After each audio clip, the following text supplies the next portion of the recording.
Hello good morning नमस्कार दोस्तों, स्वागत है आपका आज के मुख्य समाचारों में। यहाँ आपको देखने को मिलेगी सुबह से शाम तक की ताज़ा खबरें ब्रेकिंग न्यूज़ अपडेट के रूप में। तो दोस्तों वीडियो शुरू करने से पहले आपसे एक छोटी सी रिक्वेस्ट है, अगर आपने हमारे यूट्यूब चैनल को सब्सक्राइब नहीं किया है तो सब्सक्राइब जरूर कीजिएगा। तो चलो दोस्तों शुरू करते हैं आज के पहले मुख्य समाचार। यूएन में पाकिस्तान में फिर उठाया कश्मीर मुद्दा, भारत बोला पाक सहानुभूति हासिल करने झूठ फैला रहा है।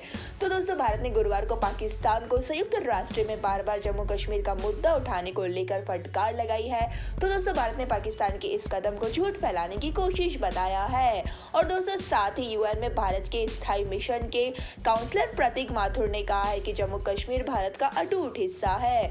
वही दोस्तों प्रतीक माथुर ने यह भी कहा है कि हम यहाँ यूएनएससी रिफॉर्म की बात कर रहे हैं, लेकिन पाकिस्तान के एक प्रतिनिधि ने फिर से जम्मू कश्मीर का अनुचित संदर्भ दिया है और वो माने या ना माने जम्मू कश्मीर भारत का अभिन्न अंग है और पाकिस्तान झूठ फैलाने की कोशिश कर रहा है और इसमें वो कभी कामयाब नहीं होंगे। साथ ही दोस्तों उन्होंने कहा कि पाकिस्तान मल्टीनेशनल फोरा का इस्तेमाल करके झूठ फैला रहा है और वो ऐसा शायद सहानुभूति हासिल करने के लिए कर रहा है और यह काफी निराशाजनक है। तो दोस्तों आपको जानकारी के लिए बता दें कि मई 2022 में पाकिस्तान के विदेश मंत्री बिलावल भुट्टो जरदारी ने संयुक्त राष्ट्रीय सुरक्षा परिषद में ओपन डिबेट में जम्मू कश्मीर से आर्टिकल 370 को निरस्त करने और परिसीमन आयोग के हालिया आदेश को उठाया था और उन्होंने भारत में कश्मीरी लोगों के उत्पीड़न और उन पर अत्याचार का भी आरोप लगाया था। इसी के साथ दोस्तों चलते हैं आज के अगले मुख्य समाचार की ओर। आईएएस के खिलाफ कार्रवाई, गुजरात चुनाव में जर्नल ऑब्जर्व के पद से हटाए गए, सोशल मीडिया में शेयर की थी फोटोज।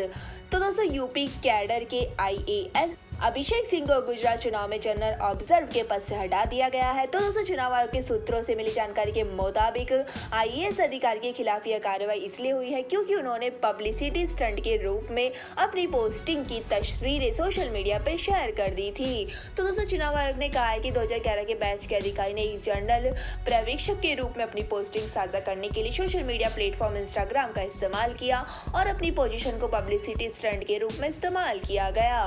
वही दोस्तों इस मामले को बहुत गंभीरता से लिया गया है और गुजरात चुनाव के जनरल ऑब्जर्व के रूप में सौंपे जा रहे कर्तव्यों से उन्हें मुक्त कर दिया गया है।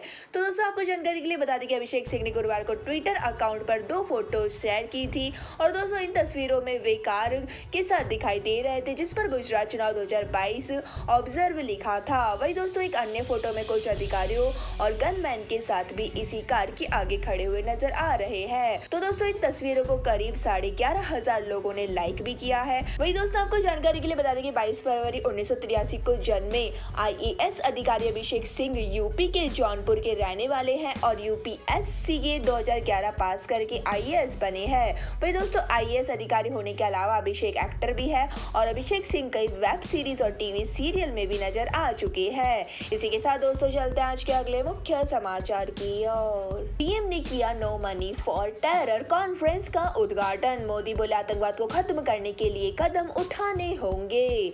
तो दोस्तों प्रधानमंत्री नरेंद्र मोदी ने शुक्रवार को दिल्ली में टेरर फंडिंग रोकने के लिए no money for terror conference में हिस्सा लिया और दोस्तों कार्यक्रम का उद्घाटन ताज होटल में हुआ। वही दोस्तों इस मौके पर केंद्रीय गृह मंत्री अमित शाह भी मौजूद थे और 75 देशों के प्रतिनिधित्व ने भी कार्यक्रम में भाग लिया। तो दोस्तों मोदी ने कार्यक्रम को संबोधित करते हुए कहा है कि आतंकवाद को खत्म करने के लिए एक व्यापक सक्रिय प्रतिक्रिया की जरूरत है और अगर हम चाहते हैं कि हमारे नागरिक सुरक्षित रहे तो हम आतंक के घर में घुसने तक का इंतजार नहीं कर सकते, इसलिए यह कदम उठाने होंगे। तो दोस्तों मोदी ने कार्यक्रम को संबोधित करते हुए यह भी कहा है कि यह एक अद्भुत है कि सम्मेलन भारत में हो रहा है और हमारे देश ने आतंक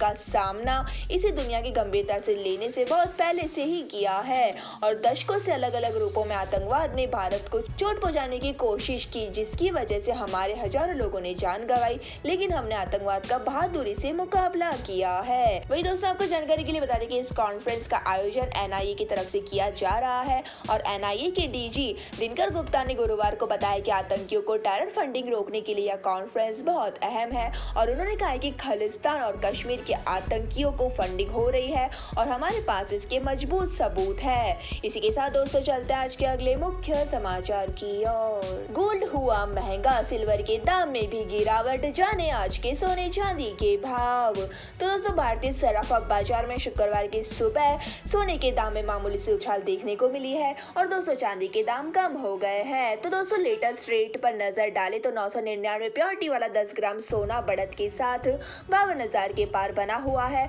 जबकि दोस्तों 999 प्योरिटी वाले 1 किलोग्राम चांदी के दाम घटने के बाद भी 61,000 के पार बनी हुई है।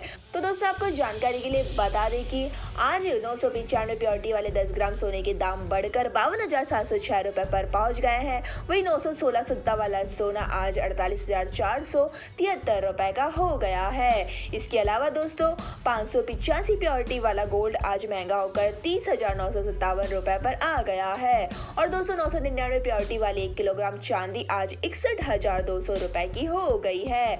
तो दोस्तों आपको इसी के साथ जानकारी के लिए बता दें कि 24 कैरेट वाले गोल्ड को प्योर गोल्ड कहते हैं और इसमें किसी प्रकार के दूसरे धातु की मिलावट नहीं होती है। वही दोस्तों इसे 99.9% शुद्धता का गोल्ड भी कहा जाता है और दोस्तों 22 कैरेट के गोल्ड में 91.67% प्योर गोल्ड होता है और दोस्तों अन्य 8.33% इसमें दूसरी धातु होती है। इसी के साथ दोस्तों चलते हैं आज के अगले मुख्य समाचार की ओर। बाजार खुलते ही रॉकेट बना ऑनटेक फिनसर्व का शेयर 20% की उछाल पर। तो दोस्तों लगातार चौथे दिन घरेलू शेयर बाजार फ्लैट खुले हैं। तो दोस्तों इससे पता चलता है कि सभी सेक्टर में निवेशकों की ज्यादा दिलचस्पी नहीं है और दोस्तों एडवांस्ड डेक्लाइन रेशियो मिला जुला दिख रहा है। वही दोस्तों बीएसई पर 1505 शेयरों में तेजी आई है, जबकि 1444 शेयरों में गिरावट है। इसी के साथ दोस्तों बाउंडर इंडेक्स की शुरुआत भी फ्लैट रही और दोस्तों आपको बता दें कि इसकी शुरुआत 0.06% गिरावट के साथ 28,862 अंक पर ट्रेड कर रहा है।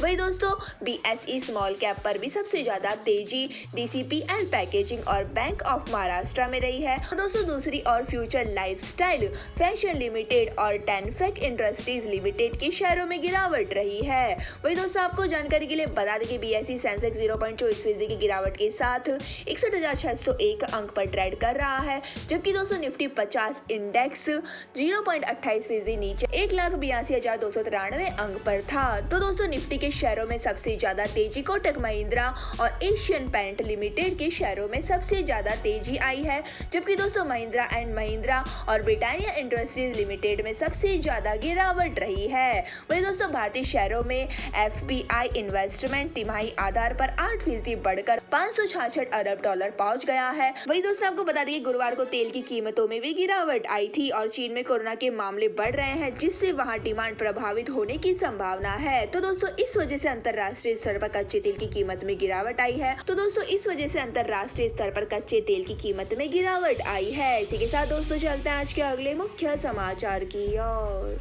भारत का पहला प्राइवेट रॉकेट लॉन्च, कंपनी बोली कैब बुक करने जितनी आसान होगी सैटेलाइट लॉन्चिंग। श्रीहरिकोटा से 11:30 बजे उड़ान भरी। तो दोस्तों भारत का पहला प्राइवेट रॉकेट विक्रम एस आज श्रीहरिकोटा में सतीश धवन स्पेस सेंटर से सुबह 11:30 बजे लॉन्च किया गया है। तो दोस्तों सिंगल स्टेज वाले इस रॉकेट को Indian startup Skyroot Aerospace ने बनाया है। वही दोस्तों यह एक तरह का डेमोन्स्ट्रेशन मिशन था जिसमें 3 पैडल के साथ ले जाया गया। तो दोस्तों रॉकेट ने 5 मिनट से भी कम के फ्लाइट टाइम में 89.5 किमी के पीक एल्टीट्यूड को अचीव किया और फिर समुद्र में स्पैश डाउन हुआ। तो दोस्तों आपको बता दें कि कॉमर्शियल स्पेस एक्सप्लोरेशन को प्रमोट करने वाली भारत की नोडल एजेंसी इन स्पेस ने Vikram S sub orbital vehicle को लॉन्च की मंजूरी दी थी और इस मिशन का नाम प्रारंभ है। वही दोस्तों कंपनी का दावा है कि विक्रम सीरीज के रॉकेट सैटेलाइट लॉन्चिंग को कैब बुक करने जितना आसान कर देंगे और दोस्तों इतना ही नहीं कि विक्रम सीरीज के रॉकेट पेलोड सेगमेंट में सबसे कम लागत वाला रॉकेट होगा। वही दोस्तों आपको जानकारी के लिए बता दें कि विक्रम एस केवल 8 मीटर लंबा single stage spin stabilised solid propelled rocket है और दोस्तों इसका वजन 546 किलो और डायामीटर 1.24 फीट है। वही दोस्तों इसमें 4 स्पिन थ्रेडर्स है और यह कलाम 80 प्रोपेशनल सिस्टम से पावर्ड है, जिसकी टेस्टिंग 15 मार्च 2022 को नागपुर की सोलर एंकर इंडस्ट्रीज में की गई थी। इसी के साथ दोस्तों चलते हैं आज के अगले मुख्य समाचार की ओर। सिद्धू मूसेवाला के माता पिता गए इंग्लैंड, बेटे के हत्यारों पर एक्शन न होने से नाराज परिवार को इंसाफ दिलाने के लिए यूके में होगी साइकिलिंग रैली। तो दोस्तों पंजाबी सिंगर सिद्धू मूसेवाला की माता चरण कौर और पिता बलकौर सिंह शुक्रवार को इंग्लैंड के लिए रवाना हो गए हैं। तो दोस्तों उन्होंने चंडीगढ़ से फ्लाइट ली है और मूसेवाला के माता पिता की विदेश जाते हुए की तस्वीरें भी सामने आने के बाद मूसेवाला के फैंस में हलचल सी मच गई है। तो दोस्तों मूसेवाला के पिता बलकौर सिंह ने पिछले महीने ही अपने बेटे के हत्यारों के खिलाफ एक्शन लेने के लिए अल्टीमेटम दिया था। तो दोस्तों बलकौर सिंह ने कहा था कि उनके बेटे के हत्यारों पर कार्रवाई नहीं हुई तो वह विदेश जाकर बस जाएंगे। हालांकि दोस्तों मूसेवाला के परिवार पर करीबियों का कहना है कि दोनों बहुत जल्द ही भारत लौटेंगे। वहीं दोस्तों सिद्धू मूसेवाला के पिता बलकौर और माता चरण कौर चंडीगढ़ एयरपोर्ट पर दिखे हैं और दोस्तों तस्वीरों में दोनों एयरपोर्ट के अंदर जाते और इमिग्रेशन चेक इन करते हुए नजर आए हैं। इसी के साथ दोस्तों चलते हैं आज के अगले मुख्य समाचार की ओर। गांधीनगर में बस ने स्कूल वैन को मारी टक्कर, आधा दर्जन से अधिक बच्चे घायल, एक की हालत गंभीर। तो दोस्तों गुजरात की राजधानी गांधीनगर में शुक्रवार सुबह एक बस ने स्कूल के बच्चों से भरी एक वैन को टक्कर मार दी है। तो दोस्तों बस की सीधी टक्कर से वैन पलट गई और हादसे में 8 बच्चों को चोटें आई है और दोस्तों एक बच्चे की हालत गंभीर है। तो दोस्तों जिसे अहमदाबाद के सिविल हॉस्पिटल में भर्ती करवाया गया है। तो दोस्तों आपको बता दें कि हादसा गांधीनगर के 6 सर्कल के पास हुआ है और वैन 10 बच्चों को लेकर स्कूल की तरफ जा रही थी और इसी दौरान बाई साइड से फुल स्पीड में आ रही एक निजी बस वैन से टकरा गई और बच्चों की चीखों से पूरा इलाका गूंजने लगा और राहगीरों, बस में बैठे यात्रियों और स्थानीय लोगों ने रेस्क्यू कर प्राइवेट वाहनों से बच्चों को अस्पताल पहुंचाया। तो दोस्तों हादसे के बाद सभी बच्चों को गांधीनगर के सिविल अस्पताल में भर्ती कराया गया है और इनमें से 8 बच्चों को मामूली सी चोटें आई है और एक बच्चे के सिर और कंधे में गहरी चोट आई है। तो दोस्तों उसे गांधीनगर से अहमदाबाद स्थित सिविल अस्पताल के ट्रामा सेंटर रेफर कर दिया गया है और पुलिस ने बस चालक को हिरासत में लेकर आगे की कार्रवाई शुरू कर दी है। इसी के साथ दोस्तों चलते हैं आज के अगले मुख्य समाचार की ओर। केजरीवाल एलजी के बीच नई लड़ाई, एलजी ने डीडीसी उपाध्यक्ष को बर्खास्त किया, दफ्तर सील, सरकारी गाड़ी छीनी। तो दोस्तों दिल्ली की केजरीवाल सरकार और उपराज्यपाल के बीच टकराव एक बार फिर से सामने आ रहा है। तो दोस्तों एलजी वीके सक्सेना ने आम आदमी पार्टी सरकार के थिंक टैंक माने जाने वाले डायलॉग एंड डेवलपमेंट कमीशन के दिल्ली के वाइस चेयरपर्सन जैस्मीन शाह को बर्खास्त कर दिया है और दोस्तों साहब पर आरोप था कि वे सरकारी ऑफिस का इस्तेमाल राजनीतिक मकसद के लिए कर रहे थे। वही दोस्तों डीडीसी दिल्ली सरकार के लिए ठीक उसी तरह काम करता है जैसे भारत सरकार के लिए नीति आयोग, यानी दोस्तों यह नीति बनाने और उन्हें लागू करने का काम करता है। वही दोस्तों एलजी ने गुरुवार शाम को जारी आदेशों में शाह को अपना ऑफिस इस्तेमाल करने से रोक दिया और दिल्ली सरकार के प्लानिंग डिपार्टमेंट के आदेश पर सिविल लाइंस एसडीएम ने देर रात डीडीसी ऑफिस को सील कर दिया। इसी के साथ दोस्तों चलते हैं आज के अगले मुख्य समाचार की ओर। ट्विटर से सैकड़ों कर्मचारियों का इस्तीफा, तानाशाह के ऐलान पर मस्क बोले फिक्र नहीं, जो बेस्ट है वो नहीं गए। तो दोस्तों ट्विटर से गुरुवार को सैकड़ों कर्मचारियों ने इस्तीफा दे दिया है और इस्तीफे ट्विटर के नए बॉस एलन मस्क के उस फरमान के बाद हुए हैं जिसमें उन्होंने चेतावनी दी थी कि ज्यादा देर तक काम के लिए तैयार रहो या कंपनी छोड़ो।